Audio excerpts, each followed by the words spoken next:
एक बार एक गांव में एक बूढ़ी काकी रहा करती थी।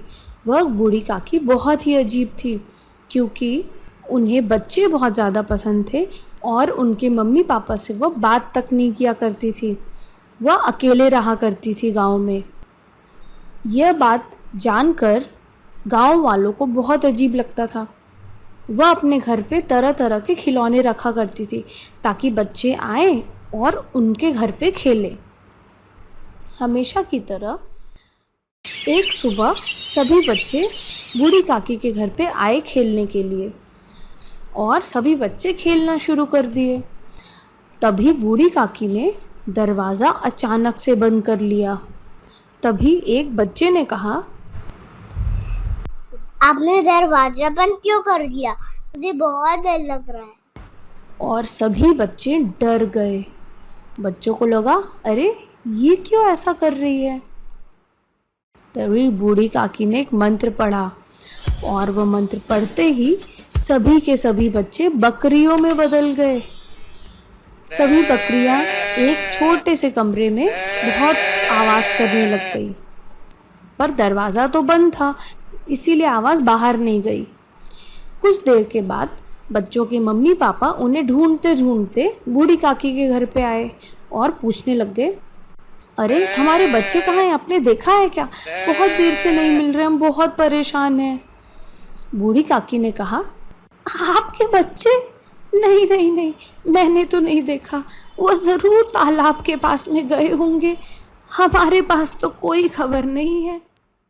तभी सभी के सभी गांव वाले तालाब के पास में जाकर बच्चों को ढूंढने लग गए, पर वहाँ पे उन्हें बच्चे नहीं मिले।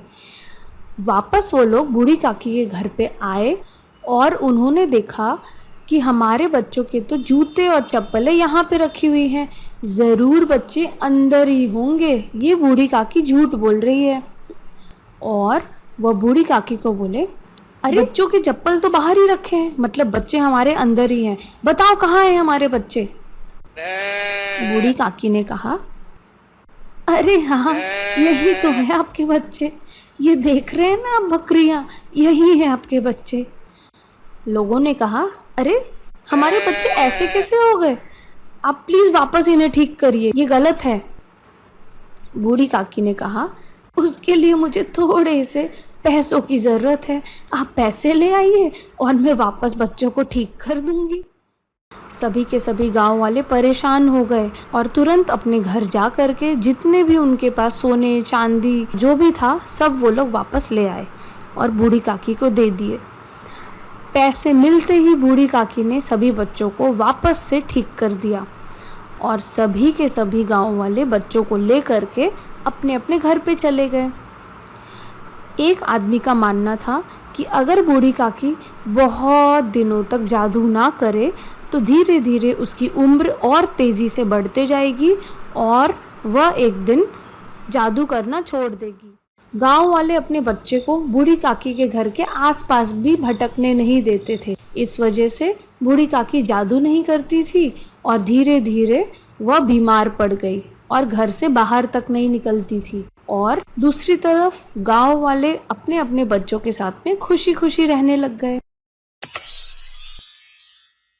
सीतापुर नाम के एक छोटे से गांव में एक बहुत ही सुंदर बाग था, जहाँ रंग बिरंगे फूल खिला करते थे, पर कोई भी उस बाग में जाने से डरता था। लोगों का मानना था कि इस बाग के उस पार एक गुफा था, जहाँ से अजीब अजीब सी आवाजें आती हैं और ये आवाज किसी लड़की की है, जो आते जाते लोगों को आवाज देती है और गुफा के अंदर बुलाती है, बचाओ मुझे, कोई है, बचाओ, मेरी मदद करो। एक दिन गांव के दो नौजवान आपस में बात कर रहे थे। पता है, बाग के बगल वाला जो गुफा है ना, वहाँ से अजीब अजीब सी आवाज आ रही थी। ऐसा लग रहा था जैसे कोई लड़की मुझे गुफा के अंदर बुला रही है। दूसरे आदमी ने कहा, उस बाग के पास वाली गुफा में तो कोई भी नहीं जाता, उस तरफ तुम जाना भी मत। और तुम क्यों गए पता नहीं, ऐसे मत जाया करो, जान को खतरा है वहाँ पे।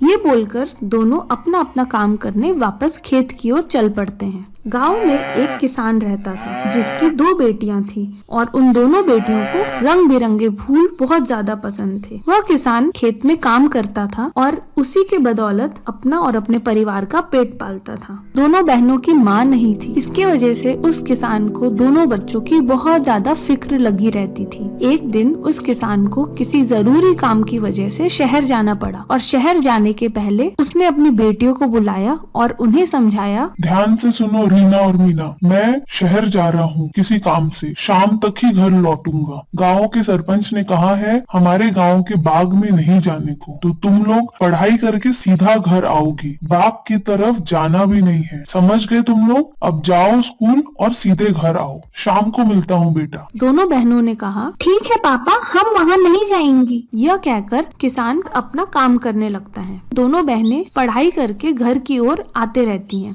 तभी उनकी नजर उस सुंदर बाग पे पड़ती है। बड़ी बहन रीना ने कहा, मीना वो देखो, मुझे तो पता ही नहीं था हमारे सीतापुर में इतना सुंदर बाग है। चलो ना चलते हैं वहाँ, थोड़ी देर रहेंगे और फिर आ जाएंगे, पापा को पता भी नहीं चलेगा। चलो ना वहाँ। छोटी बहन कहती है, पर दीदी पापा ने तो इस बाग में जाने को मना किया है, पर मन मेरा भी बहुत हो रहा है जाने को। अच्छा चलो एक काम करते हैं, हम जल्दी जाएंगे और जल्दी से आ जाएंगे। छोटी बहन मान जाती है और दोनों बाग की ओर चल पड़ते हैं। उन दोनों को बाग की तरफ जाते हुए गांव का एक आदमी देख लेता है और वह आदमी उन्हें बहुत तेज तेज से आवाज देता है, अरे लड़कियों कहाँ जा रही हो? वहाँ मत जाओ, तुम्हें पता नहीं है क्या वहाँ पे गुफा में भूतनी रहती है। अरे मत जाओ, तुम्हारी जान को खतरा है। पर वह आवाज वो दोनों बहनें नहीं सुन पाती और आगे बढ़ जाती हैं। दोनों बहनें बाग में सुंदर सुंदर फूलों को देखकर बहुत ज्यादा खुश हो जाती हैं। तभी उनमें से बड़ी बहन को कुछ आवाज आती है, बचाओ मुझे, कोई है? बचाओ, मेरी मदद करो, मुझे आओ बचाने। और वह छोटी बहन से कहती है, मीना तुम्हें कुछ आवाज आ रही है? गुफा के अंदर से तेज तेज से आवाज आने के कारण बड़ी बहन रीना परेशान हो जाती है और उससे रहा नहीं जाता है। वो अपनी छोटी बहन से कहती है, पता है मीना, मुझे लगता है हमें जाके मदद करनी चाहिए। गुफा के अंदर किसी को मदद की जरूरत है, मैं जा रही हूँ। छोटी बहन बहुत ज्यादा डर जाती है और वो बड़ी बहन को मना भी करती है। बहुत बार मना करने के बाद भी बड़ी बहन रीना गुफा की ओर चले जाती है। तभी उसे रास्ते में एक बूढ़ी अम्मा मिलती है। वह बूढ़ी अम्मा बहुत ही अजीब सी दिखती है और उनके सर पे एक चोट का निशान होता है और हाथ में बहुत सारे सुंदर सुंदर रंग बिरंगे फूलों का एक टोकरा होता है। वह बूढ़ी अम्मा गुफा के पास के एक पेड़ से फूलों को तोड़ रही होती है। तभी बूढ़ी अम्मा की नजर रीना पर पड़ती है और वह कहती है, अरे लड़की, तुम यहाँ पे कैसे पहुंची? तुम्हें पता नहीं अंदर एक भूतनी रहती है जो कि हर किसी को गुफा में बुला करके खा जाती है। जाओ यहाँ से, भाग जाओ, जान प्यारा है तो भाग जाओ यहाँ से। रीना यह सब सुनकर डर जाती है, फिर भी वो भागकर उस गुफा के अंदर चले जाती है। रीना भागते भागते अंदर जाती है। अंदर पहुंचने पर रीना को दिखती है एक सुंदर सी परी जो एक कोने में बैठकर अंधेरे में रो रही होती है। उसे रोता हुआ देखकर रीना ने पूछा, बहुत मुश्किल से मैं यहाँ तक पहुँची हूँ, तुम एक परी हो ना? और वह परी ने बताया, हाँ मैं एक परी हूँ। और तुम यहाँ तक कैसे पहुँची? मैंने तो बहुत से लोगों को आवाज दिया मदद के लिए, पर किसी ने मेरी मदद नहीं की। बहुत अच्छा हुआ तुम आ गई।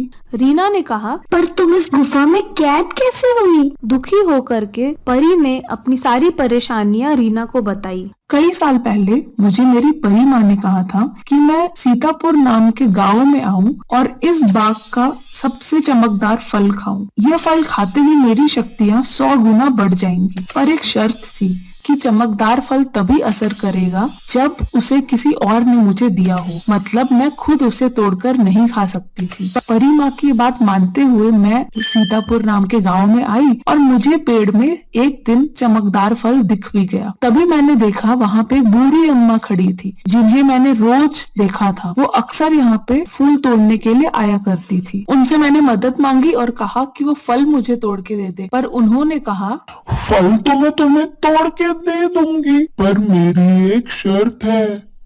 मैं चाहती हूँ कि तुम मुझे एक शक्ति दो जिससे कि मैं कोई भी अपनी इच्छा पूरी कर सकूं।